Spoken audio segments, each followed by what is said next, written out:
여러분 안녕하세요. 해몽성입니다. 오늘도 찾아와 주셔서 진심으로 감사드려요. 혹시 아직 구독 안 하신 분 계시면 지금 바로 구독 버튼 눌러주시고 좋아요랑 알림 설정까지 해주시면 저 정말 힘이 납니다. 자, 그럼 오늘 꼭 알아야 할 뉴스들 제대로 파헤쳐 볼게요. 오늘은 3월 9일 월요일입니다. 주말 사이에 정말 많은 일들이 있었어요. 국내 정치부터 중동 전쟁 그리고 기름값 문제, 야구 결과까지 하나도 빠짐없이 전해드릴 테니까 끝까지 함께 해주세요. 먼저 국내 정치 얘기부터 시작할게요. 오랫동안 사법부가 강하게 반발해왔던 재판소원 제도가 결국 국회와 국무회의를 통과하면서 정식 제도로 자리를 잡게 됐습니다. 재판소원이 뭔지 모르시는 분들을 위해 간단히 설명드리면 법원 재판에 불복해서 헌법재판소에 헌법소원을 제기할 수 있게 해주는 제도예요. 쉽게 말해 법원 판결에도 헌재가 개입할 수 있는 길이 열린 거죠. 그동안 대법원을 비롯한 사법부가 이 제도에 엄청나게 반발해 왔는데 그 반발을 뚫고 입법화가 된 겁니다. 헌법재판소 측은 제도를 운영하는 것 자체에는 큰 무리가 없을 거라고 밝히면서도 인력과 예산 추가 확보가 시급하다는 입장을 내놨어요. 헌재 입장에서는 일이 폭발적으로 늘어날 게 분명하니까 당연히 인력이 더 필요하겠죠. 더불어민주당 쪽 소식도 있습니다. 새로 대표가 된 정청래 대표가 오는 6.3 지방선거 승리가 지상과제라고 밝히면서 자신의 모든 것을 걸겠다고 강한 의지를 드러냈어요. 정 대표는 국민주권 이재명 정부의 성공을 위해 민주당이 반드시 이겨야 한다고 강조했고 국민의힘을 반헌법 반민주 세력으로 규정하면서 심판해야 한다고 주장했습니다. 표현이 굉장히 강하죠. 6.3 지방선거를 앞두고 여야 간 진영 대결 구도가 더욱 뚜렷해지고 있는 거예요.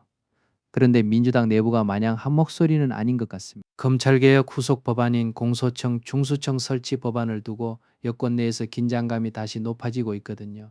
공소청은 기소 권한만 전담하는 기관이고 중수청은 고위공직자 수사를 담당하는 기관인데요.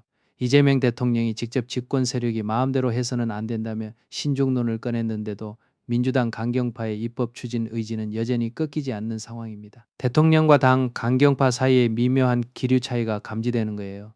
이재명 대통령 관련 소식이 또 있어요. 부동산 투기 단속을 강조해온 이 대통령이 이번에는 중동 위기를 틈탄 기름값 폭리 문제를 직접 겨냥했습니다. 국제 유가가 급등하는 틈을 타서 폭리를 취하는 걸 용납하지 않겠다는 경고인 거죠. 여기서 끝이 아니에요. 대통령은 주가 조작과 공직부패를 포함한 이른바 7대 비정상을 뿌리 뽑겠다는 의지도 함께 강조했습니다. 7대의 비정상이라는 표현 자체가 꽤 강한 메시지인데 집권 초반부터 적극적인 드라이브를 걸겠다는 신호로 읽히는 대목이에요. 지역 행정 분야에서도 역사적인 소식이 나왔습니다. 광주 전남 통합특별법이 국회를 통과하면서 이 두 지역이 약 40년 만에 다시 하나의 광역 단위로 합쳐지게 됐어요. 광주광역시와 전라남도가 오래전에 분리됐던 거 아시죠? 그게 40년 가까이 됐는데 이번에 다시 통합된 겁니다. 지역경제 침체와 인구 감소 위기 속에서 추진된 통합이라 일자리 확대와 청년 유입 효과에 대한 기대가 지역에서 상당히 크게 일고 있어요. 실제로 인구 감소가 가장 심각한 지방 중 하나가 전남 지역이어서 이번 통합이 얼마나 실질적인 변화를 가져올지 관심이 집중되고 있습니다. 자, 이제 가장 뜨겁고 긴박한 이야기로 넘어갑니다. 중동 전쟁 소식이에요. 미국과 이스라엘이랑 간 전쟁이 열흘째 계속되고 있습니다. 열흘이면 생각보다 꽤 길어진 거죠. 처음에는 단기전으로 끝날 수도 있다는 관측도 있었는데 긴장이 오히려 더욱 고조되고 있어요. 특히 이번에는 핵심 자원인 석유 관련 기반 시설뿐만 아니라 물 관련 기반 시설까지 폭격 대상이 확대됐다는 게 충격적입니다.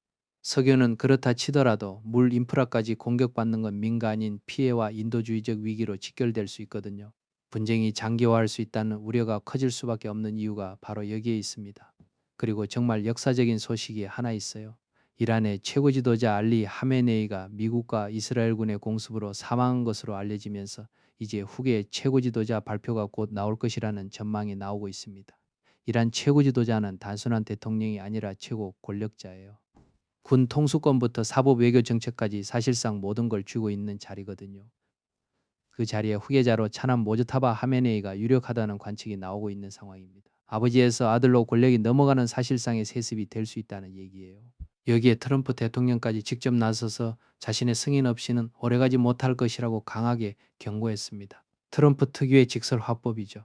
중동 전쟁이 이란 권력 구조 자체를 뒤흔드는 국면으로 접어든 겁니다. 유가 급등으로 경제 불안이 걷잡을 수 없이 커지자 미국 에너지부 장관이 직접 나서서 유가 위기가 몇 주 안에 해소될 수 있다고 진화에 나섰어요.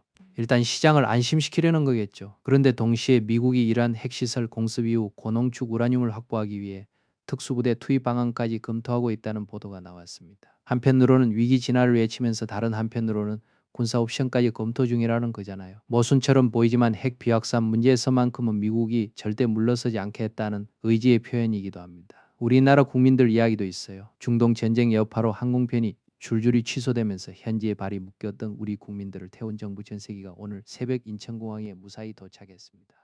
탑승객들의 증언이 정말 생생한데요. 출발 직전까지도 폭발음이 계속 이어지는 상황 속에서 불안에 떨면서 비행기에 올랐다고 해요. 공항에서 비행기 탑승을 기다리면서도 폭발음이 들렸다니 얼마나 무서웠을지 감이 안 잡힐 정도입니다. 다들 무사히 돌아와서 다행이에요. 자, 이제 우리 일상에 직접 와 닿는 이야기입니다. 중동 사태로 국내 기름값이 급등하자 정부가 놀라운 카드를 꺼내들었어요. 석유 가격 자율화 이후 약 30년 만에 석유 최고 가격 지정제를 실무적으로 검토하고 있다는 겁니다. 석유 최고가격 지정제는 말 그대로 정부가 석유 가격의 상한선을 직접 정해서 그 이상 팔지 못하게 하는 제도예요. 우리나라가 1990년대에 석유 가격 자율화를 단행한 이후로 거의 30년 동안 건드리지 않았던 카드인데 상황이 그만큼 심각하다는 방증이겠죠. 다만 공급 부족 가능성과 재정 부담 문제가 있어서 실제로 도입할지는 시장 상황을 지켜보며 결정될 전망이라고 합니다. 기름값 문제가 단순히 주유비에서 끝나지 않는 게 더 큰 문제예요.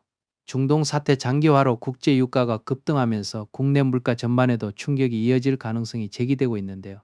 특히 우려되는 건 비료 공급 문제입니다. 호르무즈 해협이 막히게 되면 석유뿐만 아니라 비료 공급까지 차단될 수 있어요. 비료 공급이 끊기면 농작물 생산에 차질이 생기고 그게 곧 식료품 가격 상승으로 이어지는 겁니다. 서민 물가 부담이 유가에서 밥상까지 번질 수 있다는 우려가 나오는 이유예요. 주식시장 얘기도 빠질 수 없죠. 지난 금요일 코스피는 강보합으로 마감했고 코스닥은 이틀 연속 매수 사이드카가 발동될 정도로 강한 상승세를 보였습니다. 매수 사이드카가 이틀 연속 발동됐다는 건 주가가 단기간에 급등했다는 뜻인데요. 중동 사태의 영향으로 시장 변동성이 커진 가운데 오늘 월요일 증시가 어떤 방향으로 흘러갈지 많은 투자자들이 주목하고 있는 상황입니다. 방산주 에너지주 쪽이 특히 관심을 받고 있을 것 같아요. 금융감독 관련 소식도 있습니다. 금융감독원이 오늘 은행과 은행지주회사 임직원 등을 대상으로 2026년 은행부문 금융감독 업무 설명회를 엽니다. 올해 감독과 검사 방향을 설명하는 자리인데요. 이후 금융투자와 보험부문 설명회도 순차적으로 진행될 예정이에요. 금감원이 올해 어떤 부분에 집중적으로 매수를 될지 업계에서 촉각을 곤두세우고 있는 대목입니다. 노동계 소식도 전해드릴게요.